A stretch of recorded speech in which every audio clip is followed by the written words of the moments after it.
Okay, my talk today is on the Raspberry Pi computer. I know this isn't exactly a Hewlett-Packard product, but it is some interest in computing areas. And I talked about this back in 2012 when it first came out, and I thought I'd give you an update as to what has been happening in the Raspberry Pi world.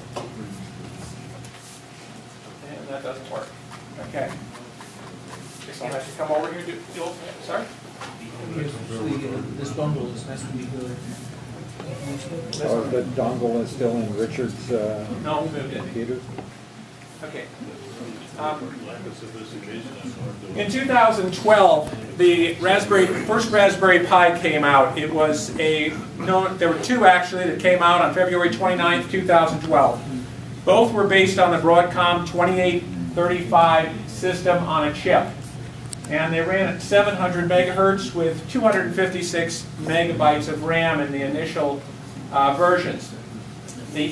Oh, now it works. Yay. Okay, I guess Windows 10 just had to find the driver.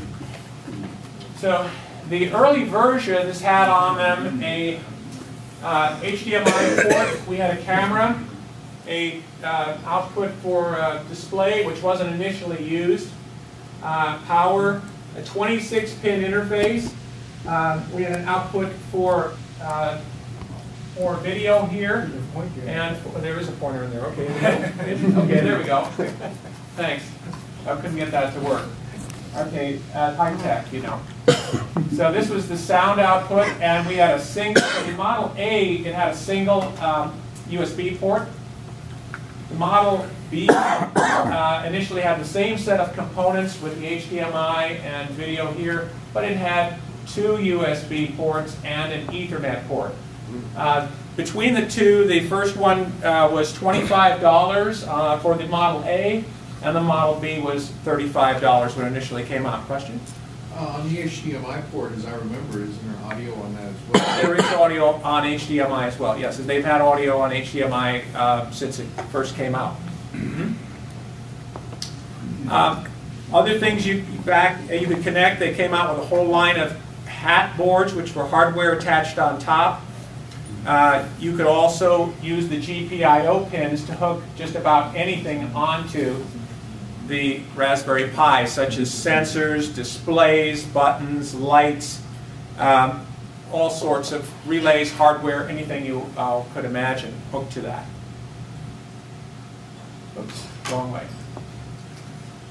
In 2014, we had an upgraded version of the Model A and the Model B. This came out with a 40-pin GPIO now, and we had Model A also still had the one Ethernet port, excuse me, one USB port, and Model B Plus came out with 4 USB ports, along with still the Ethernet, and the rest of it was pretty much the same, other than they dropped the, they combined actually the video and audio, standard video and audio out into a 4-position jack here. So this was called a tip ring sleeve, or TRRS 3.5 millimeter connector. They still ran at 700 megahertz. The target price was $20 now for the Model A Plus and $35 for the B Plus. These were originally at 256 megabytes, and the B Plus increased to 512 megabytes. I'm sorry, the B Plus was 512 megabytes initially. The A Plus started at 256 megabytes, and as of the middle of this year, they're still producing the A Plus. They increased it to 512 megabytes. Another device that was produced during 2014 was the Raspberry Pi Compute Module. This was based on a 200-pin DDR2 SO-DIMM. So it was similar to a memory module in its form factor, and this was intended. Oops, hit the wrong button there. This was intended to have none of the frills, none of the actual ports or anything like that on the card, just the main chip and a built-in, the main system on a chip, still the 2835 Broadcom, and 4 gigabytes of RAM for the operating system built in. And then, in addition, there was a development board produced, which had the 200-pin connector, 120 pins that you could access here, various GPIO pins and so forth, USB, power, 2 camera, 2 display ports, and a video port here, HDMI video. So the idea here was you could build this into another device, such as an embedded system, embedded design, or industrial engineering. The module initially came out, I believe it was $30 for the compute module, and it was $70 for the I/O development kit. You could actually work on it, develop the product, and then with the I/O development kit, and then take it out and build your own minimal connections to the port and so on. I haven't heard of a lot of projects being developed with it, but that is the idea. In 2015, we saw the Raspberry Pi 2 Model B, again at a price of $35, but with some improvements. We went to a 2836 system on a chip, and it was running 32-bit ARM v7 Cortex A7 quad core. This is the important part, quad core instead of a single core processor, running at 900 megahertz. Basically the same form factor as the earlier B+, same 40 pins, same positioning on most of these parts and so forth. The improved processor and speed represent about a 6-fold power increase over the older B+. Later that year, November 2015, we saw the Raspberry Pi Zero. This is stripped down. This is like a Model A+, but stripped down to its bare essentials.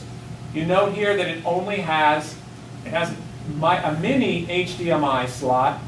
It has a single USB port. This port is power only. It has a slot for the card to be inserted for the operating system, for an SDHC card. And it has a 40-pin interface, but no pins. So you have to solder your own pins on, or if you don't need to do something with that, if you're only using the basic parts of it, you can run it without that, those pins. So this is intended to be built into something else, an embedded design. Still based on the Broadcom 2835 from the initial Raspberry Pis. It is running, however, at 1 gigahertz with 512 megs of memory. The amazing part of this, however, is that it's $5. $5. So, you know, you've got an entire computer, entire Linux computer here. I mean, when you put in a card and hook it up to an HDMI and put a keyboard and mouse on through, say, a USB hub, you've got a complete Linux computer.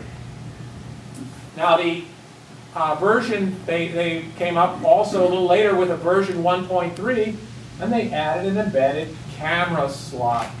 So you can add a camera to it. However, the slot's a little thinner than the regular Raspberry Pi, so you have to get a different cable if you intend to use it with the Pi Zero.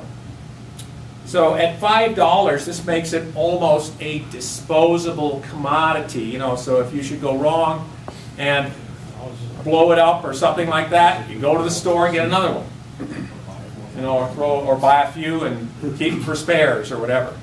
So cheap enough, and now these are the ones that I have built. I built 7 of these for the prize table. I added on pins, and I put a case around it, and I made up a chip that will boot for these, and I'll do a little demo later to show how that works.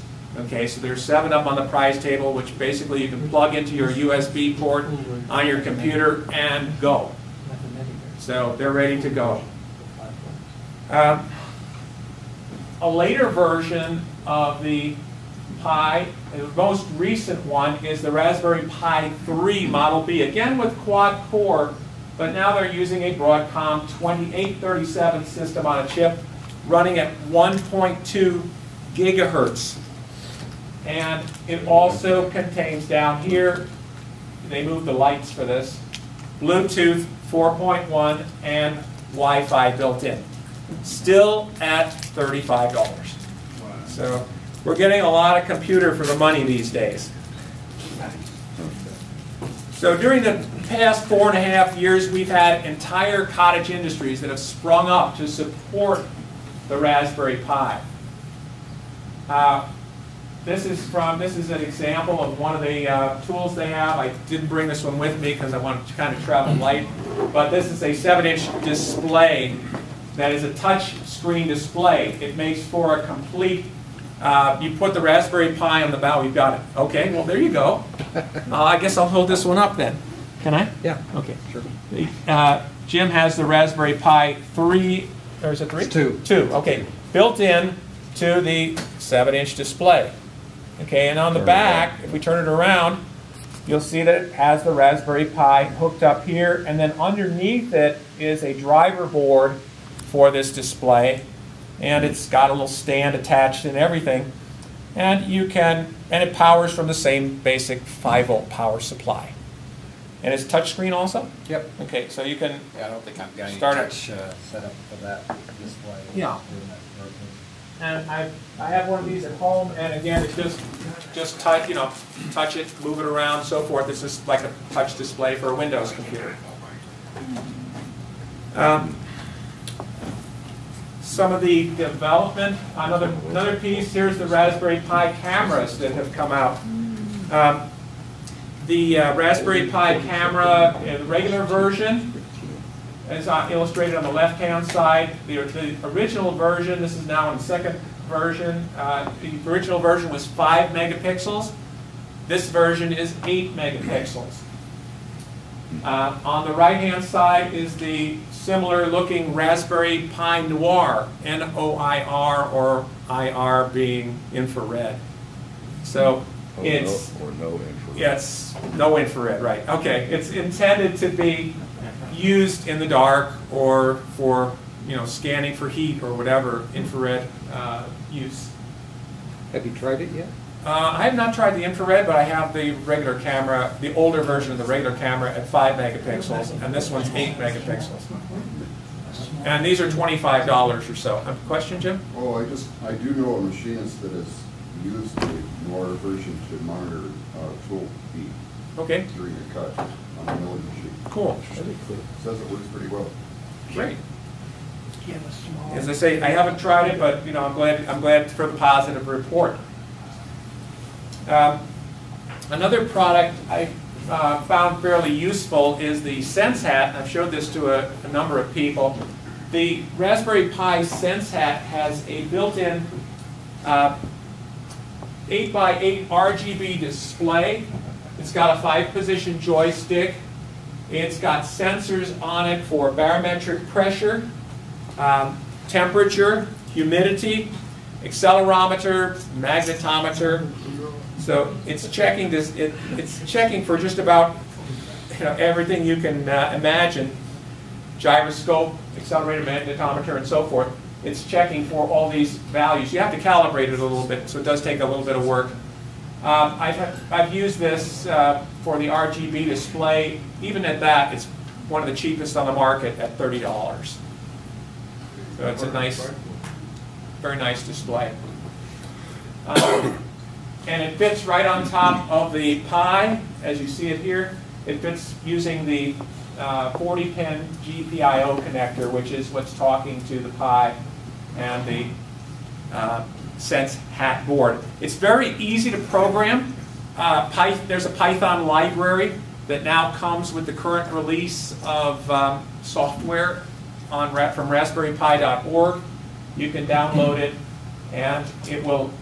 I've written like 5 lines of code in one case to print the address, the Wi-Fi address when it first comes up. So I can run it in headless mode by just plugging it in, and observing the Wi-Fi address of whatever I'm in the computer lab or I'm at home or wherever, I can see what the address is. It'll scroll across the screen in very bright lights, and then I can just directly go into it. I can use either SSH into it, or I can go in through remote desktop connection. That's also, by the way, if you go to astropie.org, you can read some interesting information about this particular product. There's a picture of a case that also goes nicely with this. This C4 Labs has a lot of nice cases. The ones I used when I built the Raspberry Pis here for the prize table are from C4 Labs as well. They're nice lucite cases, and this one has the RGB behind the lucite, and then in here there are holes drilled above the sensors here and here, so it can read the humidity and temperature and pressure and so forth. And then there's a little hole here for the joystick and so forth. This particular Dustin Smith from C4 Labs has done a particularly good job of cutting these cases. They're very precise. They fit together nice, and when you see, if you win them on the prize table or whatever, you'll see they feel nice in your hand and everything. They feel solid, not junky. And this is just I use this. The only thing I had to add to make this particular one work a little better was I had to add a stacking header on top of it, because it doesn't quite fit right into that larger case, and I want to have the pins exposed so I could fasten something onto them. Another example of one of their cases is this takes the Pi 0 and puts it inside a larger case and with a breadboard included. You can then use the breadboard to build a small experiment, and lights or display or whatever else you want to build on there, and you can connect it directly to pins on the Raspberry Pi here, the 40-pin connector, and the pins are marked with what they are, and it's easy to go in using the same interface to the Pi 0 and then run your experiment on the breadboard. Another tool I found fairly useful is a serial debug cable, and I've used this. This cable is USB, and it comes out to 5 volts, ground, transmit, and receive. And it fits on 4 pins on the Raspberry Pi 0 or any of the Pis. Excuse me, that didn't work. For example, here I have it hooked to the Pi 0, and red, black, white, green are on 4 pins here in 4 consecutive pins. So this cable will talk to the Raspberry Pi through a normal interface. We can go through PuTTY, for example, PUTTY.org. If you want to look at it, I'm sure you've seen it. It's a teletype, or it does telnet. It also has the capability of doing a serial port. So when you first bring it up, it'll show you the serial port name like COM3, COM4, whatever. And you can open that up, set it to a speed of 115,200 baud, and it will access the Pi through the GPIO pins as well as powering it. So you can talk to it, you can power it with the same cable, and it makes for a nice combination. So I found it really handy when I wanted to have the USB port free for something else, and the power and so forth. I can talk to the Pi and hook something else up. Like in this case, I hooked up a Wi-Fi dongle through a on-the-go port. So I'm going from the micro USB to regular USB port and plugging in a Wi-Fi dongle here, which I've used to access the Wi-Fi locally. Yeah. Transmit and receive on that, are they 3.3 volts? They are 3.3 volts, I believe, yes. 3.3 volt serial. Were those pins that you're using for USB, were those already set up, or did you? Those were already set up. You didn't have to. Yeah, they're set up for, you just have to turn it on in the operating system, enable underline UART equals 1 and actually you can do it through raspi.config, RASPI-CONFIG. You can go in and go to number 9 and then set the serial port to on. Yeah. It's very easy to set up. So that cable has been particularly handy, and you can find it for, I don't know, somewhere between $10 and $15 from either from the Adams Industry, or Adafruit actually has it for $10. Micro Center has it for about $15. Or make it yourself. Exactly. If you have skills and make you, it's an FTTD. You can buy the FTDI. cable from FTDI, Yeah. not from FTDI, but from Mauser or whatever. That's the pretty standard cable. It's fairly inexpensive. Another. Let's see. Some of the operating system. If you want to get the operating system from raspberrypi.org. You can go to the downloads section and go to raspberrypi.org, and then go to the download section. And the two initial main operating systems are either Noobs, which is for new out-of-box software, or Raspbian Linux, which is a Raspberry Pi version of Debian Linux, or Debian Linux, however you pronounce it. And from here, you click onto the page. It'll show you. I usually go with the Raspbian version, which is Raspbian Jessie or Raspbian Jessie Lite. Normally, I've chosen Raspbian Jessie. The most recent version, 2016, 0527, the May 27, kernel version 4.4. Once you get it down, download it into an image file, you can then use Win32 Disk Imager from a Windows computer. Or I know there's other versions of the Mac. They give directions on the next page if you follow their installation guide. They have an installation guide for various computers. But Win32 Disk Imager is easy to use. It will you just locate the image file on your disk, and then you tell it what disk you want to send it to. Usually I use at least an 8 gigabyte Class 10 SDHC card or better.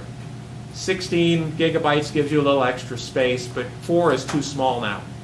4 gigabytes is too small. So 8 or 16 or more gigabytes, at least. They recommend at least Class 4, but I would go with Class 10 for $1 more. Yeah. Go with Class 10. It'll give you a faster response. What's the file size difference between the two? Obviously, Lite is smaller, but is it considerably smaller? Or? I don't know how much smaller that one is. I'm sorry, I don't know. That's okay. Yeah, if you go to this, if you go to the site, you can check the sizes. I know that Raspbian Jessie is topping out right around 3.9 gigabytes. So if you open it up and you try to add something to it in a 4 gig disk, you'll run out of space real fast.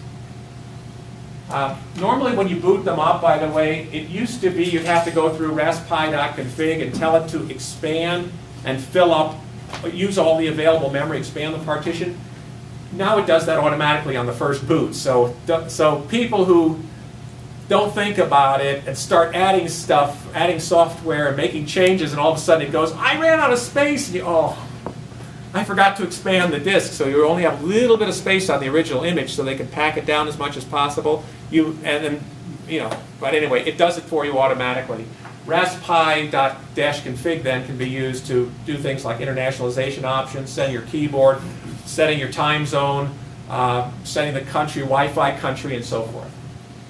So that you can use that. Now, other operating systems, there's third-party operating systems such as Ubuntu Mate, Snappy Ubuntu Core. There's Windows Internet of Things 10T, so that's a pared down version, which is intended to be the Internet of Things. OSMC, which is a media center.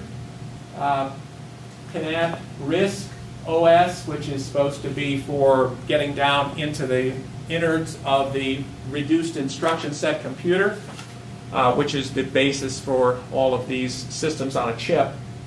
They're all based on an ARM v6, 7, 8, whatever. And then another one's Weather Station, and that's specialized for a weather station with sensors and so on. Have you looked at all at the Windows 10? No, I haven't actually. I've only kind of stuck to Raspbian Jessie for now because I haven't had enough time to explore everything else. But I've heard that it's interesting. So that's what I've heard too. Yeah. Let's see. So some of the places where you can find Raspberry Pi and accessories. The Micro Center stores are good if you have one in your area to just go in. They have a Micro Center in our area in Cleveland. Has an entire aisle devoted to Raspberry Pi and Arduino and hobbyist type products. Yes? How does this compare to Arduino? To Arduino, it's an entirely different animal. Arduino is a programmable logic chip based on an Handheld 328 chip, I believe, in most cases. And it will perform a small series of steps. Correct me again if I'm wrong here, but I believe that it'll perform a small series of steps repeatedly, limited very much in, to a specific task. This is an entire Linux computer.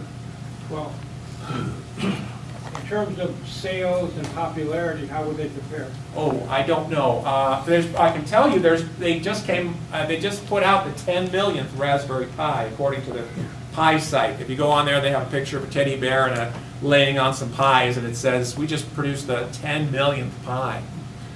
So that's a landmark. I don't know as far as Arduino. Arduino is really based on a small microcontroller, just for doing small embedded type of Because stuff. I go through parts suppliers, especially for sensors. Yeah. They always say Arduino, but they never say Raspberry Pi. No, but they'll work on Raspberry Pi GPIO pins if you know how to use them most times. There's a lot that have, it's the same, they have the same buses that Arduino uses. Arduino only has 250 kilobytes of memory. Yeah, Correct? yeah, they're limited. They're very So you limited. can very almost limited. put nothing on it. Yeah, you can't put a whole operating system, for example, on an Arduino computer. Nope, the idea is to do the simple tasks with Arduinos. You can My understanding was that Raspberry Pi is being used a lot in the education field to Yes. help teach children how Yes. to program. Yes, that's one of the big intents. With Raspberry Pi, it came out in England, and they have given them to entire schools full of, or the entire grade, I think, of one, of all the schools in England or something. They did a whole, they put these out, and they're intended to be taken home and worked with. It was based on 1981. They had a BBC Micro, I believe, and they had a ZX80 or ZX81, and those were, sorry? Sinclair, I'm sorry, Sinclair ZX81, right? And the intent there was to provide a simple computer so you could do basic programming. Well, this just goes way, way, way beyond all that. It's got great graphics. It's got, with 4 cores now, it's got a fair amount of speed. You can get into it and start experimenting with the GPIO pin, so you can go at it at a very low level. Or you can use it as just a regular computer and go in and do programming with, say, Sonic Pi, which is for sound, or Python, or Java, or Mathematica. They have Wolfram and Mathematica here, full versions. So, for the money, it's amazing what you can do with this for the money. I mean, if this thing were $500, I'd say, well, it's got to come down. But hey, for $35, and and whatever you want to add to it, yeah. Hey, Jackie? Yeah. Quick question. Yeah, the procedure that you were going through, you download the OS, yes. You essentially load it onto a micro SD, insert it, and boot? You blast the image to a micro SD, you copy it to a micro SD card. And then just insert it and it boots? You insert it and it boots. And you talk to it through USB? You can talk to it through USB, or you can just do the normal way, which is, I don't have to show, but you can plug in an HDMI cable, plug that into your TV set, and then put a keyboard and mouse on it, and a power supply, and away you go. So you have command line? Yeah, you can. It's not graphical, right? It is. Oh yeah, it is. Yeah, it is. Oh yeah, I will show really? you in a moment. I will show you in a moment. But yes, you can. You've got a full GUI computer there that you can work with. Wow. This is kind of neat. Browser. You can do command line Linux, or you can do. You've got a browser. Wow. You've got LibreOffice, right? And just about anything you can think of on a Linux computer, and you can add whatever else Linux is out there. You can put it on. You can reuse parts for it again, like you can use your old mouse or your old keyboard, your power supply, anything it's about an amp, which is most people's chargers for your cell phones. So you can reuse those. The SD card you might have laying around. So most, and you can make a case if you want to. I made my first case out of the janitor fit in half and used half for the top and half for the bottom. You know, actually made 2 Raspberry Pi cases out of it, just for fun. So I cut holes in it. And it was a little plastic ballast case. So Micro Center, Newark Electronics, Allied, so forth, can be ordered. You can order it from them. I listed a couple of the other ones here for Adafruit Industries and Adams Industries and so forth to get some specific parts. Adafruit has a lot of nice, fun things to add to the Raspberry Pi, not just the Pi itself. C4 Labs is great for the cases.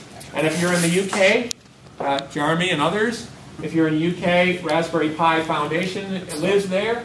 And Farnell, RS Components, there's Pi Moroni, Pi Supply, and so forth. Yes, and I'm getting paid by all of them. They're giving me applause. I'm kidding. Okay, there's also tons and tons of periodicals, books, e-books, and so forth. Magpie magazine is very good if you just want to get into the basics of it, although it's a little bit childish in some ways. Some of the illustrations look like a lot of, funny colors, well, fun colors and stuff like that. But it's intended for a younger audience. But still, you can find out quite a bit through that. Some of the books, official Raspberry Pi project books, and so forth. And again, if you go to the back page of the report I put with this, there's a whole page of references here. So, okay, and Richard, can I take a couple of minutes? And my time's up. Okay. All right. I just wanted to. I want to see if I can just run a quick demo of this. And okay, let me take a moment. This is pretty easy. This is just the graphical or the CLI interface, which can be done using the blue cable we saw before. And that should boot to, just type in Pi, and the password is Raspberry for all these, is the default. And so you can see this is just a CLI type interface.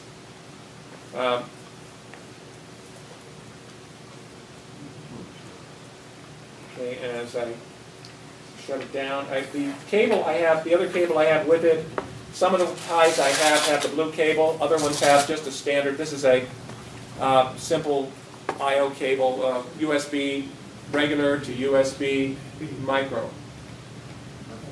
It's a micro USB, and that goes into the USB slot. This trick does not work on the regular Raspberry, on the Raspberry Pi 3 or 2, but it does work on the 0, which is what I have made for the prize table. So it goes into the slot here, not the edge slot, but the slot closer to the middle, the USB. Turn it on, and in a moment I should, give me about 90 seconds, I should be able to get into remote desktop. Okay. And I believe this is the correct address. We'll see in a second. We'll try it once more. If it doesn't come up, I guess I'll have to say thank you very much.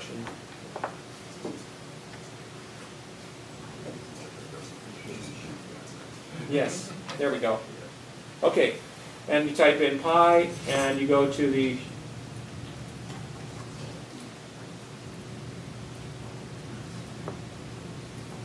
type in the password, and it will come up to a GUI screen. And I'm doing this entirely. This is all I have connected to it, and you can do this. If you get one of the ones with the blue cable, you can use a regular USB cable for this. This one only is special because it has a power switch in it, so it's easy to turn off and on. And there's your GUI screen.